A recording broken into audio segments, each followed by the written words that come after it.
This is the Fifth Estate coming to you from the Fort Hall School of Government in Nairobi, Kenya, and Professor Mutahi Nguni. This Sunday, we will rebuke the Catholic bishops and Kikuyu pastors, and we will submit that they have lost their prophetic voice. By this, we mean a voice that points us back to God and hope. Martin Luther King Jr. taught us that the church must be the conscience of the state. But to play this role, it must do two things: critique the state and guide the state. The Catholic bishops gave us a lengthy critique of the state, but they did not guide us to a place of hope. They enjoyed themselves too much, breaking into the political residence of William Ruto and tearing him apart. But they did not offer counsel on how Ruto can improve himself. Then they went further and called Ruto a liar, a man of zero morals, a deceiver of the faithful, and a cheater of all times. If this came from a group of drunkards in a Karangware bar, it would be okay. But coming from a house of bishops, it was a downright disgrace. Their statement read like a Mwakenya pamphlet inciting Kenyans to anger. And if this was their intention, it worked. But what made us cringe is this: the bishops and Kikuyu pastors have taken up the prerogative of the harlot in national politics. The harlot has power without responsibility. The bishops have power to evoke our national anger, but no responsibility regarding the consequences. Dear bishops and Kikuyu pastors, Abraham in the Holy Bible had no son at the age of 90. Then one morning he declared that he will be the father of all nations. Was he a dreamer or a liar? Similarly, Joseph in the Holy Book told his brothers that one day you will all bow before me. Annoyed by this dream, they called him a liar and killed him. But his elder brother Reuben had a soft spot for Joseph. He saved him from dying. Then he sold him as a slave to the Egyptians.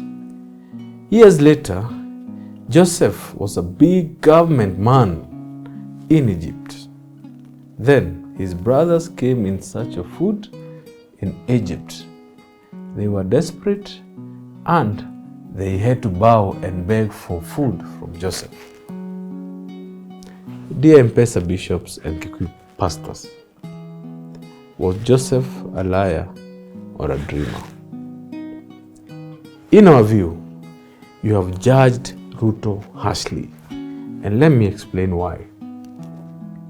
In 15 years, your relative Jomo achieved only 20% of promises made at independence. Does that make him a liar? Your other relative Emilio Moi Kibaki achieved 45% of his promises.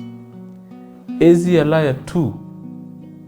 In fact, he only did the Thika Super Highway on his 7th year.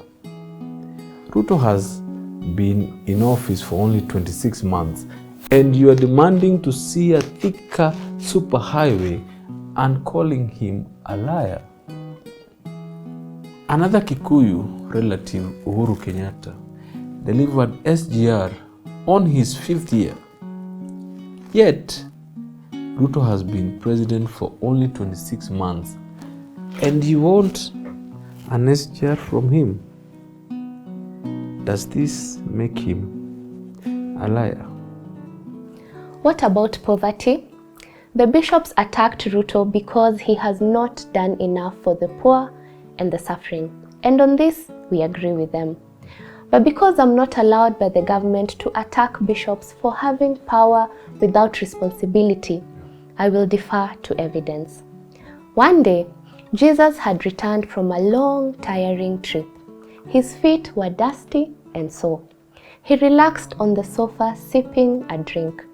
We do not know what he was sipping, but all we know is that his first miracle ever was to turn water into wine. Anyway, as he was enjoying himself, a gorgeous woman called Mary Magdalene came and sat on his feet. Jesus was delighted. It's in the Bible.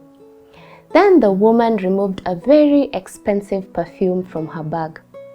Instead of massaging the feet of Jesus with oil, she poured the expensive perfume on his dusty feet. But there is more. She took her silky, bushy hair and massaged and wiped the feet of Jesus. As Jesus was enjoying the massage with his eyes closed, a bishop called Judas Iscariot was bothered by the scene. He nudged the Son of Man on the shoulder and said, "Master, instead of wasting this expensive perfume on your feet, we should sell it and give the money to the poor."